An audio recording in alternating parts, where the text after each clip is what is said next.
말씀이니라. 아멘. 여러분, 말씀에 뿌리 내린 신앙이 아닐 때 그 신앙은 굉장히 자기 감정에 충실한 신앙이 되고요, 아니면은 상당히 자의적인, 자기 뜻에 맞춰서 자기 의지로 그냥 신앙생활하는 그런 신앙이 될 공산이 아주 큽니다. 그런 신앙은, 말씀에 뿌리 내리지 못한 그런 신앙은 견실하지도 못할 뿐만 아니라 또 오래 지탱이 되지도 않습니다. 그럼 말씀에 뿌리 내리지 않은 신앙이라는 것은 뭘까요?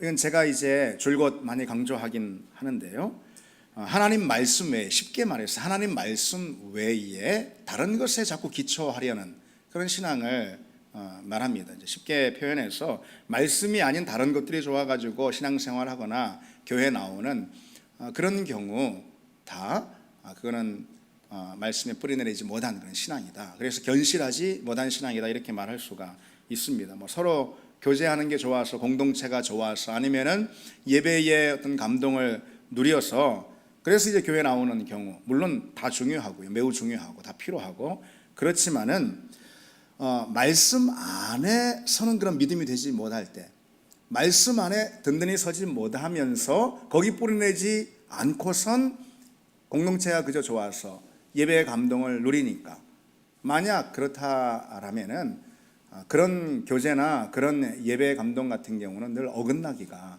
쉽거든요. 그래서 가장 중요한 것은, 또 가장 먼저 돼야 할 신앙의 출발점은 말씀을 사랑하는 것입니다.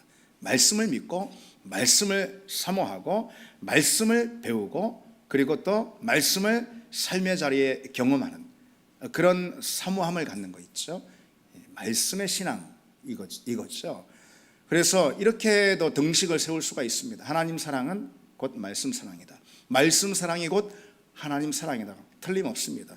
그런 등식을 가질 수 있을 정도로 이 말씀에 대한 신앙은 굉장히 중요합니다.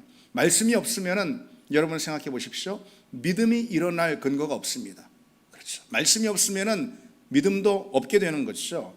그리고 그 믿음이 주는 생명 역시 누리지 못하고, 믿음이 주는 구원 역시 우리가 받을 수가 없습니다. 여러분, 요한복음 20장 31절에 이렇게 기록하고 있어요. 오직 이것을 기록함은, 요한복음 말씀, 하나님 말씀, 이것을 기록함은 너희로 예수께서 하나님의 아들 그리스도이심을 믿게 하려 하며, 또 너희로 믿고 그 이름을 힘입어 생명을 얻게 하려 함이라 그랬어요.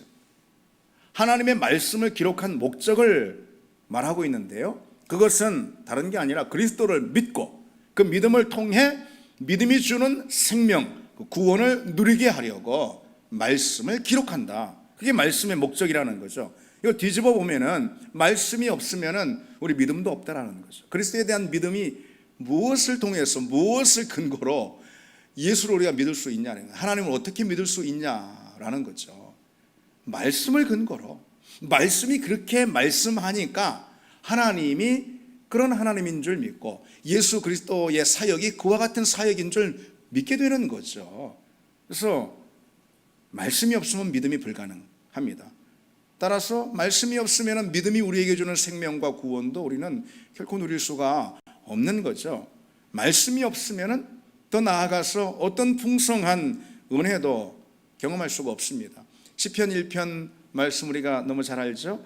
여호와의 말씀, 그 율법의 말씀을 주야로 묵상하는 사람, 그 사람이 바로 복되다. 복 있는 사람은 여호와의 율법 곧 말씀을 즐거워하고 그 말씀을 주야로 묵상하는 사람이다 그랬습니다. 바로 그 사람은 시냇가에 심은 나무처럼 그 잎사귀가 마르지 않고 열매가 풍성하리라 라고 그렇게 우리에게 가르쳐주고 있습니다. 신앙생활의 풍성함, 이것은 어디에서 비롯되느냐? 말씀이죠. 말씀을 즐거워하고 말씀을 사모하고 또 말씀을 묵상하는 것. 그래서 말씀은 우리 심령과 삶 가운데 마르지 않는 하나님의 은혜로 채우는 그런 통로다. 맞습니다. 그래서 여러분, 우리는 어떤 존재인가? 그리스도인은 누구이냐? 말씀으로 사는 존재다. 우리는 말씀으로 사는 존재다, 이겁니다. 말씀이 우리 삶의 근거이자 토대이고 또 우리 생명의 원천입니다. 그래서 여러분, 주님께서 우리에게 뭐라고 말씀하셨죠? 사람이 떡으로만 살 것이 아니요 하나님의 입으로부터 나오는 모든 말씀으로 살 것이라 그랬습니다. 여러분, 떡이 우리 삶을 지탱하는 거 맞습니다. 왜냐하면 우리는 육신을 입고 사는 존재잖아요. 그래서 이 땅 한복판에 살고 있는 육신을 입고 있는 존재란 말이죠. 그래서 육신이 주는 양식 없이는 우리는 살 수가 없습니다. 육신의 양식이 주는 것 없이 우리는 살 수가 없습니다. 육의 양식이 주는 안전과 행복, 이것은 결코 무시할 수가 없다라는 거죠. 그러나 우리는 그것만으로는 살 수가 없죠. 우리는 그것만으로 살 수 없는 존재가 이제 됐습니다. 하나님의 부르심을 받아서 하나님의 자녀가 된 이상 하나님의 말씀이 주는 그 생명의 능력 없이 우리 살 수 없죠. 하나님의 말씀이 주는 즐거움, 시편 기자가 고백하듯이 그 즐거움과 만족이 없으면은 우리 삶의 자리에는 순식간에 정말 건조함과 황폐함이 찾아올 겁니다. 그래서 여러분, 우리는 진정 흙으로만 지어진 존재가 아니라면 맞습니까? 그렇다면은, 그래서 하나님의 형상으로 빚어진 존재가 맞다면은, 그러면은 우리 삶을 지탱하는 것은 하나님의 말씀이다. 이 고백이 우리에게 아주 분명하게 서 있어야 합니다. 기독교 신앙이라는 것은 죽은 우상을 섬기는 그런 죽은 종교가 아니죠. 우리 하나님은 살아계신 하나님입니다. 그래서 지난 성구영신 예배 때도 강조해서 말씀드렸듯이 우리 하나님은 살아계신 하나님이다. 그런데 우리가 하나님을 그처럼 살아계신 하나님으로 대면하고 만나는 그 자리가 어디냐? 말씀이라는 거예요. 말씀. 그래서 하나님이 살아계신 하나님이기에 그분의 말씀 역시 당연히 살아있는 말씀입니다. 우리 가운데 하나님의 말씀이 살아있는 말씀으로 다가오고 경험이 될 때 우리에게 하나님은 살아계신 하나님으로 고백되는 거죠. 그게 기독교 신앙입니다. 여러분, 성경의 말씀이 하나님의 말씀과 살아있는 하나님의 말씀입니다. 그런데 이 성경은 우리에게 어떤 책인가? 한번 질문해 보길 원합니다. 새삼스러울지 모르지만 여러분, 성경 어떤 책입니까? 옛날 책입니까? 아브라함에 대한 이야기입니까? 이스라엘 백성들의 역사 이야기입니까? 우리는 왜 성경을 읽고 묵상해야 하겠습니까? 이스라엘 역사를. 그래서 제가 종종 그 새가족들 이렇게 초신자들 대면에 보면은 그런 이야기들을 이제 많이 하더라고요. 성경에 대해서 갖는 궁금증들이 그 사람들에게 있습니다. 교회는 나오는데 아직 이제 분명한 신앙 고백을 갖지 않고 예수님을 인격적으로 만나지 못한 그런 분들이 있잖아요. 뭐 신앙생활 교회 오래 다녔다 하더라도 그런 분들에게 갖게 되는 생각은 뭐냐면은 성경을 뭐 많이 읽진 않아도 목사의 설교를 들으니까 왜 성경을 그렇게 우리가 봐야 되지? 이거 이스라엘 역사를, 오래된 이스라엘 역사 이야기를 우리는 그걸 왜 그렇게 중요하게 늘 다뤄야 하고 봐야 하는가? 그런 궁금증들이 그 사람들에게 늘 있더라고요. 여러분, 우리는 왜 성경을 묵상하고 성경을 들어야 합니까? 이스라엘에게 말씀하시고 신약의 교회 가운데 역사하신 그 하나님이 오늘도 살아계셔서 우리 가운데 말씀으로, 동일한 말씀으로 역사하기 때문에 그런 거죠. 우리가 말씀을 믿고 묵상하고 그 말씀 가운데 일하시는 하나님, 그 하나님을 만날 때 말씀 안에서 그 말씀의 배경 가운데 일하신 그 하나님이 오늘 동일하게 우리 삶의 현장에서도 역사하시기 때문에 우리는 그 말씀을 믿고 그 말씀을 읽고 또다시 듣는 것입니다. 다시 말해서 말씀은 죽은 옛날 책이 아니고 하나님의 말씀은 하나님이 살아계시듯이 살아 오늘도 동일하게 역사하신다. 그 신앙 고백, 말씀에 대한 신앙 고백이 우리에게 아주 분명하게 서 있어야 합니다. 하나님이 살아계신 분이기에 그분의 말씀도 살아 역사하는 말씀이다. 히브리서 4장 12절에 우리가 잘 알듯이 하나님의 말씀은 살아있고, 그랬죠? 하나님의 말씀은 살아있고 활력이 있다 그랬어요. 오늘 본문에도 너희가 거듭난 것은 살아있고 항상 있는 하나님의 말씀으로 되었다. 우리가 거듭난 것, 우리가 구원받은 백성으로 다시 태어난 것, 그것은 하나님의 말씀이 살아있는 말씀이기 때문에 가능해진 거다. 하나님의 말씀이 살아있고 지금도 여전히 항상 있는 말씀이니까 우리가 거듭나 구원받은 백성이 되었다 이겁니다. 하나님의 말씀이 죽은 말씀이라면 우리의 거듭남도 있을 수가 없다라는 그런 말씀이죠. 너희가 거듭난 것은 살아있고 항상 있는 하나님의 말씀으로 되었느니라. 하나님의 말씀은 그래서 단순히 정보나 지식이 아닙니다. 하나님의 말씀은 지금 여기에 존재하시고 오늘 이 자리에 활동하시는 하나님의 역사라는 거죠. 말씀은 책에 갇힌 죽은 글이 아닙니다. 그래서 말씀은 살아서 내 심령에 늘 들어옵니다. 살아있으니까 그 말씀이. 그리고 내 영혼을 읽고 내 삶을 만집니다. 여러분, 우리가 어떤 책을 읽을 때 우리는 그 책을 읽습니다. 그러나 우리가 말씀을 읽을 땐 말씀이 나를 읽습니다. 말씀이 내 영혼을 읽고 말씀이 내 삶을 만지는 거죠. 그래서 말씀이 나를 읽고 만짐으로 나를 변화시키고 나를 새로운 존재로 늘 창조하고 다시 빚어내는 그런 말씀의 역사가 일어나는 거죠. 왜요? 말씀이 살아있으니까. 말씀은 살아있어서 내가 말씀을 대할 때 그 말씀이 내게 다가와 나로 하여금 하나님의 은혜로 부유하게 하고 그분의 능력으로 충만하게 하고 그분의 말씀을 듣고 묵상할 때마다 그래서 나한테는 변화되는 역사가 일어나는 것입니다. 변화되는 역사가 일어납니다. 그래서 말씀을 통해서도 변화되지 않을 수가 없습니다. 그래서 어느 신학자는 말씀을 통해서도 혁명이 일어나지 않을 수는 없다라고 말했습니다. 우리가 말씀을 붙들 때 그 말씀을 살아서 내 영혼 가운데 내 삶 가운데 혁명을 일으킵니다. 하나님의 말씀은 살아있기 때문에 그런 거죠. 그러니까 주님께서 씨 뿌린 자 비유 가운데서 이 말씀을 씨에 비유하시잖아요. 그래서 오늘 본문에도 말씀을 씨로 비유하고 있습니다. 왜 씨에 비유하셨을까요? 씨는 살아있는 거잖아요. 그렇죠. 살아있습니다. 그 안에 생명이 있습니다. 아직 싹 트지 전에는 죽었는지 살았는지 잘 모르지만은 씨는 살아있어요. 그 안에 생명이 있습니다.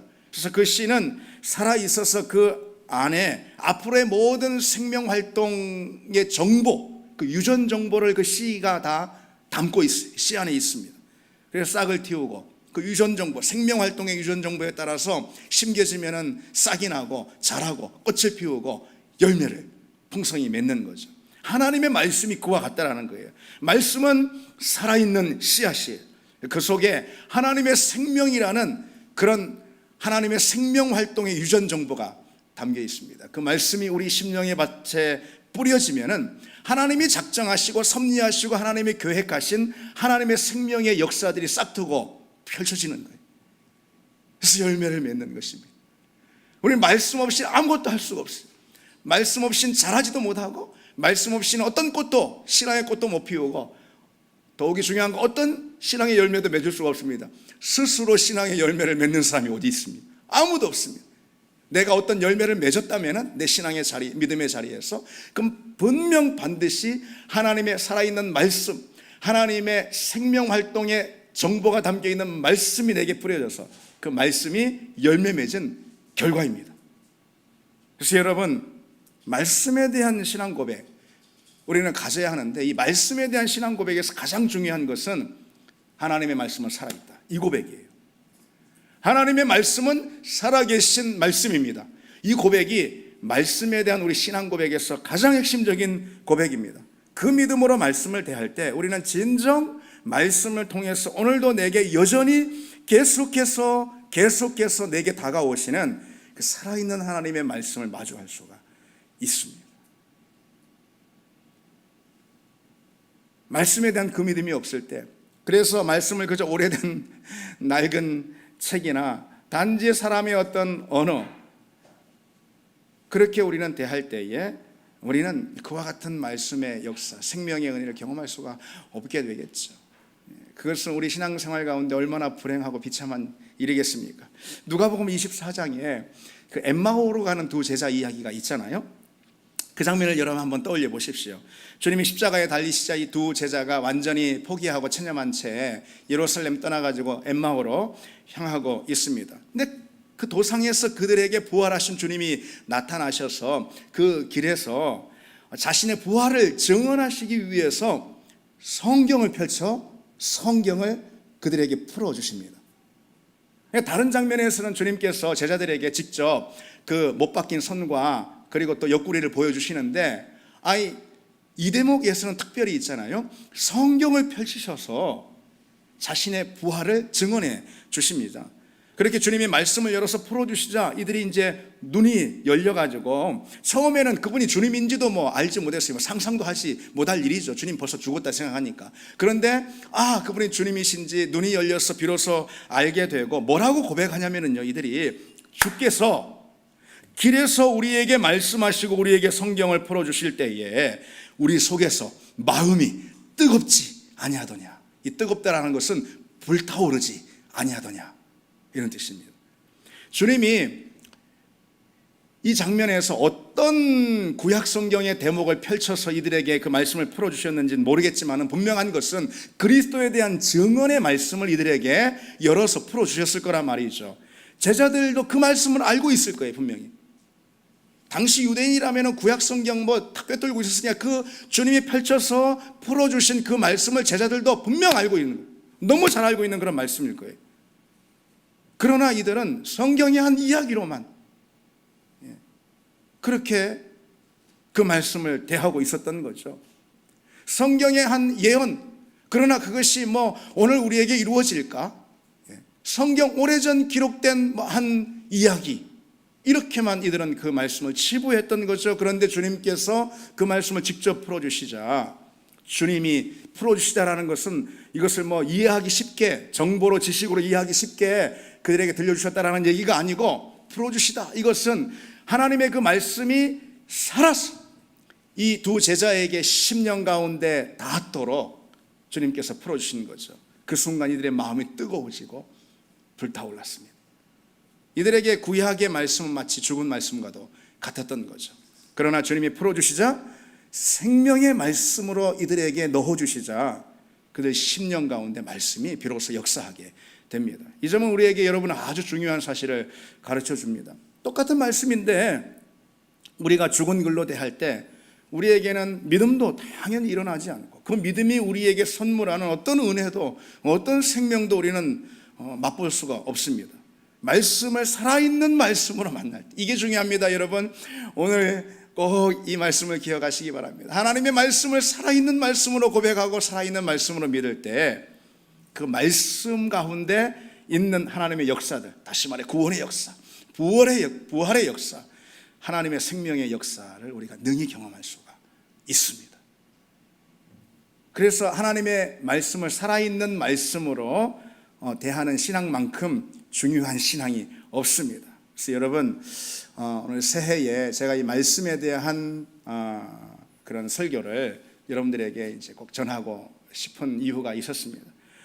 이 새해에는 우리 모두에게 이런 소원이 좀 있으면 좋겠어요.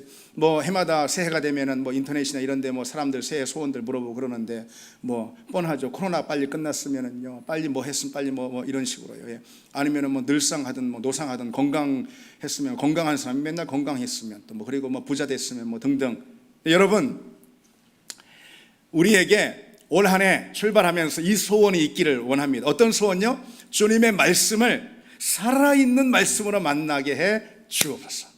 아멘이죠? 우리 같이 한번 해봅시다. 우리 각자 흩어져서 예배드리시는 분들도 우리 같이 해봅시다. 주님의 말씀을 살아있는 말씀으로 만나게 해 주옵소서. 꼭 그렇게 되길 바랍니다. 꼭 그런 오늘 한 해가 되기를 바랍니다. 그런 소원이 우리에게 충만해지면 좋겠어요. 그러면은 여러분, 하나님의 말씀을 그처럼 살아있는 말씀으로 대하는 신앙은 어떤 신앙일까? 그런 신앙의 모습은 어떤 걸까? 제가 이 시간에 성경의 한 예를 여러분들에게 소개하겠습니다. 시편 119편의 저자 이야기입니다. 시편 119편을 통해서 우리는 하나님의 말씀을 살아있는 말씀으로 대면하고 경험하는 아주 본보기를 분명하게 목격할 수가 있습니다. 시편 119편은 여러분 아십니까? 신구약 성경 전체 중에서 가장 긴 장이에요. 무려 176절이나 돼요. 다른 성경 한 5장 합치는 거 그 이상 더 됩니다. 176장에 이르는 아주 방대한 분량인데요. 그 긴 시의 내용이 뭐냐? 주제가 뭐냐? 그건 전체가 다요, 하나님 말씀에 대한 경탄과 찬미의 시입니다. 시인은 그 긴 시 내용 줄곧 다 하나님의 말씀에 대해서 감사하고 놀라워하고 경탄하고 뭐 그럽니다. 이 시인은 어떤 사람일까? 말씀을 만난 사람. 말씀을 만난 사람. 말씀의 능력을 진정으로 살아계신 하나님의 능력으로 경험한 그런 사람이죠. 주님의 말씀이 인생의 빛과 그 발의 등이 되었다. 이 유명한 신앙 고백은 이 119편에 있는 내용인데 여러분도 아시죠? 예, 그걸 진실로 경험했으니까 그렇게 고백하는 거 아니겠어요? 그저 그냥 입 바른 소리로 그냥 뭐 주문처럼 외는 그런 종교적인 언어는 아니잖아요. 예, 주님의 말씀을 내 인생의 빛으로 내 발의 등으로 경험했으니까 그렇게 고백을 하고 있는 거죠. 그래서 이 시인은 말씀이라는, 하나님 말씀이라는 한 주제로다가 무려 176절이나 되는 이 긴 시를 지어서 올렸습니다. 이 시인에게 하나님은 어떤 분이냐? 한 가지로 딱 고백돼요. 하나님은 말씀하시는 분이다.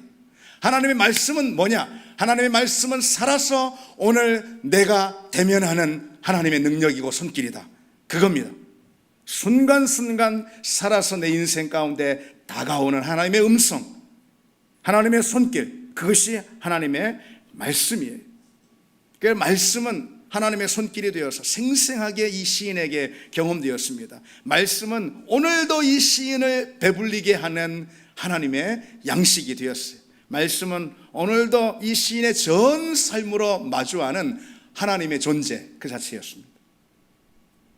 정말 여러분 올 한 해 우리에게도 이런 신앙 고백이 있기를 원합니다. 시편 119편의 한 절 한 절, 이것은요 이 시인이 말씀을 얼마나 분명하고 실제적으로 경험하고 있는지, 그 삶의 자리에서 현실적으로 경험하고 있는지 우리에게 보여주거든요. 말씀, 뭐 율법, 율례, 아니면은 뭐 계명, 주의 법, 주의 증거 뭐 등등 단어는 여러 가지로 쓰고 있지만은 다 하나님의 말씀 한 가지를 표현하고 있는 건데요. 1절에 이렇게 시작이 됩니다. 행위가 온전하여 여호와의 율법을 따라 행하는 자들에게는 복이 있다. 여호와의 율법은 말씀이에요. 말씀을 따라 행하는 자에게는 복이 있도다. 그럽니다. 여기서 우리가 무엇을 알 수 있습니까? 시인은요 말씀을 따라 행함으로 누리는 그 복이 뭔지 아는 사람이에요. 그렇죠. 그 복을 누리는 사람이에요. 그 복을 만난 사람이에요. 그 복을 경험한 사람이에요. 어떤 복이요? 말씀을 따라 행함으로 누려지는 그런 복이 있죠. 말씀을 믿고 행할 때 그가 얼마나 놀랍고 얼마나 많은 복을 누렸는지 이는 경험했습니다. 이 시인은. 그래서 그 은혜를 더 사모하고 있는 거죠. 그리고 또 이렇게 고백합니다. 내 눈을 열어서 주의 율법에서 놀라운 것을 보게 하소서. 율법에서, 말씀에서 놀라운 것을 볼 수 있도록 주님 내 눈을 열어주시옵소서. 여기서 우리가 무엇을 알 수 있을까요? 시인은 분명 놀라운 것을 봤어. 그렇죠. 놀라운 것을 봤어요. 말씀을 통해서 세상에서는 결코 볼 수가 없는 그런 놀라운 은혜, 놀라운 하나님의 사랑, 놀라운 기적, 놀라운 하나님의 신비, 이런 걸 봤단 말이죠. 봤어요. 그러니 내 눈을 이제도 열어주셔서 그 놀라운 것을 또 보게 해 주옵소서. 이렇게 고백하고 있는 거 아니겠습니까? 계속해서 오늘 사실 119편 다 못 봐요. 9절 몇 구절만 보면은 계속해서 또 이렇게 고백합니다. 주의 법이 나의 즐거움이 되지 아니하였다면 내가 내 고난 중에 멸망하였으리다. 주의 법이 내게 즐거움이 되지 아니하였다면 고난 중에 나는 멸망하고 말았을 것입니다. 주의 법, 하나님의 말씀이죠. 이 시인은 분명 깊은 고난 가운데 있었어요. 많이 있었겠죠. 그 깊은 고난 가운데 중요한 것은 말씀이 주는 즐거움을 분명 누렸던 것 같아요. 그리고 그 즐거움으로 인해서 그 고통과 고난을 헤쳐나왔고 넉넉히 극복할 수 있었던 그런 경험이 이 시인에게 있단 말이죠. 말씀이 주는 특별한 위로로 자신의 깊은 고통과 상처와 절망 중에 살아난 그런 경험을 이 시인은 분명 갖고 있습니다. 말씀이 주는 즐거움을 통해서. 여기서 특별히 주의 법이 즐거움이 되었다라고 그러는데 이 대목은 좀 눈여겨볼 만합니다. 여기서 이 즐거움이라는 것은요, 그냥 그저 뭐 기쁘고 즐거운 이런 게 아니고요. 아주 이 우리 감정적으로 최고조가 되는 그 극점에서 누리는 환희라고 할까요? 예, 최고조의 환희, 그런 즐거움을 말하는 거거든요.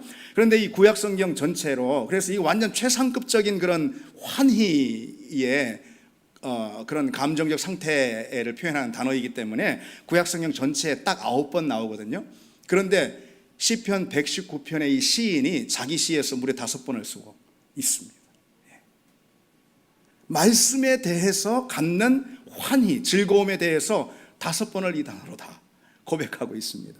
시인은 본문에서 이 하나님의 말씀을 그처럼 최고의 어떤 환희로, 놀라운 즐거움으로 경험했고, 그로 인해서 삶의 현장에서 겪고 있는 여러 고통과 고난과 그런 통증 있죠.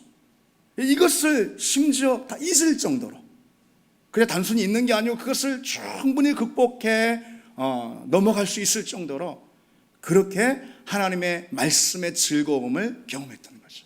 말씀의 즐거움이 주는 힘, 능력이 바로 그와 같았습니다. 또 이렇게 마지막으로 고백합니다. 마지막은 아닌데요, 고백합니다. 주의 말씀은 내 발에 등이요 내 길에 빛이니이다. 시편 119편 105절이잖아요. 시인은 분명 말씀이 그 인생의 등이 되고 빛이 됨을 경험한 사람입니다. 그런 일이 고백하는 겁니다. 분명 이런 일이 많이 있었을 거예요. 우리처럼 앞이 캄캄하고 답답하고 한 줄기 빛도 보이지 않고 그냥 너무 그래서 절망스럽고 어찌할 바를 알지 못해 전전긍긍하게 되는 그런 어려움, 인생의 어려움 있죠. 그런 답답함이 시인에게 분명히 있었을 겁니다. 바로 그 순간 주님의 말씀이 뭐가 됐죠? 그의 발에 등이 됐던 거죠. 그 인생의 빛이 됐던 것입니다. 시인은 그렇게 고백하고 있습니다. 여러분, 바로 그와 같은 모습이 말씀을 살아있는 말씀으로 경험하는 그런 신앙의 모습입니다. 우리 올 한 해 가운데도 그와 같은 은혜가 있기를 바랍니다. 우리도 이처럼 하나님의 말씀이 내 인생의 순간순간 찾아오고 역사하시며 일하고 계심을 고백할 수 있는, 그게 정말 진짜 최고의 신앙입니다. 여러분 모두가 그런 신앙이 되기를 바랍니다. 우리는 진정 하나님의 자녀임이 틀림없다라는 사실을 무엇을 통해서 우리는 분명히 알 수가 있냐면은 하나님의 말씀이 내게 살아 역사하고 그 말씀을 살아있는 말씀으로 고백하고 경험하게 될 때, 그때 내 신앙은 살아있는 신앙이다. 살아있는 하나님의 말씀을 경험하니 나는 분명 죽은 자가 아니고 살아있는 자다. 이렇게 확신할 수가 있는 거예요.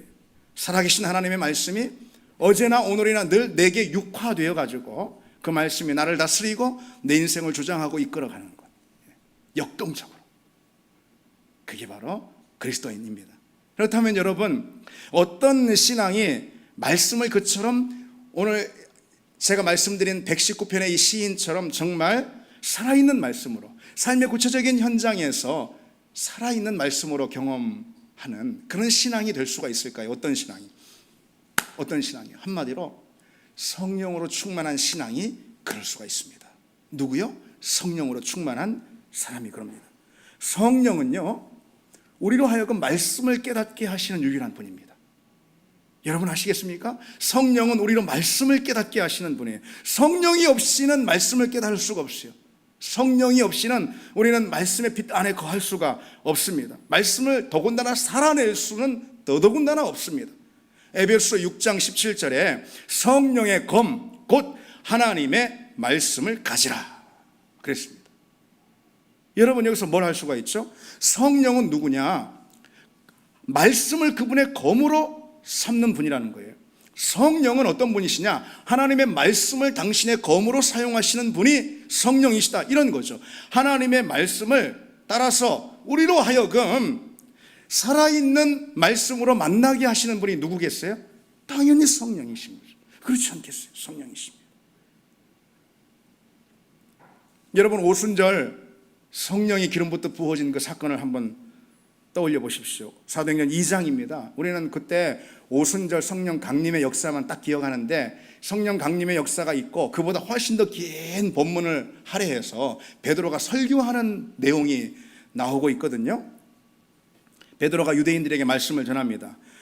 그 말씀의 본문이 뭐냐면은 오늘 제가 이렇게 설교하듯이 말씀의 본문이 뭐냐면은 구약의 요엘서예요. 그리고 시편인데 다윗의 시입니다. 그 본문을 택해 가지고 오늘 벌어지고 있는 이 놀라운 성령의 역사에 대해서 그들에게 복음을 전하고 있는 거예요. 그러자 그 말씀을 듣던 유대인들이 다 가슴을 뜯고 우리가 어찌할꼬 회개하며 엎드러져서 마음에 찔려 회개하는 그런 역사가 일어나거든요. 베드로의 설교를 듣고 있던 유대인들이 누구든가? 이 유대인들은요, 베드로보다 말씀 훨씬 더 잘하는 사람들이에요. 베드로는 어부잖아요. 베드로보다 훨씬 더 말씀에 능통하고 말씀을 잘 분별하고 베드로가 인용한 구약 성경의 이 말씀 본문으로 삼은 이 말씀을 그냥 딸딸 외울 정도로 된 사람들이 바로 유대인들 아니겠어요? 그런데 이들은 말씀을 몰랐어요. 베드로는 성령으로 충만했죠. 성령의 감동과 역사 가운데 그 말씀을 선포하자 요엘서와 다윗의 시, 그러자 이들에게 말씀이 살아서, 유대인들에게 말씀이 살아서 들어갔습니다. 살아서 그 심령에 꽂혔습니다. 그래서 그들이 우리가 어찌할꼬 회개하며 변화되는 역사가 그제서야 일어나는 거죠. 따라서 여러분, 성령이 역사하지 않으면요, 우리가 말씀을 읽고 듣고 묵상해도 말씀의 능력을 결단코 경험하지 못합니다. 성령이 일하시지 않으면 우리가 나름대로 말씀에 집중한다 해도요, 그럴 수가 없습니다.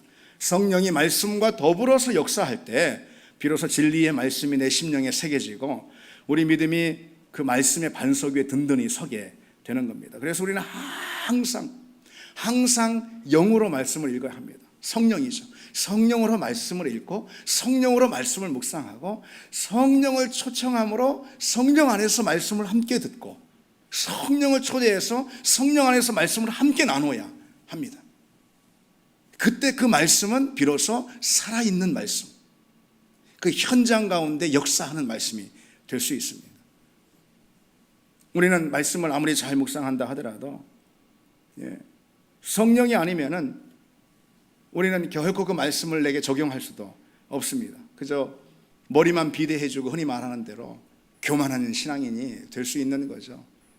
그래서 교회 오래 다니는 사람들 우리잖아요. 우리 같은 사람들이 말씀은 다 잘 알아. 유대인들처럼 말이죠. 그러나 성령이 없이 말씀을 우리는 읽고 성령의 작용 없이 우리는 말씀을 보기 때문에 그저 비대해지고 머리만 교만해지고 하는 것 아닐까, 그런 경우가 생기는 것 아닐까 생각해 봅니다. 성령은요, 하나님의 말씀을 우리 머리가 아닌 우리 가슴에, 우리 심령에 새기시는 분입니다.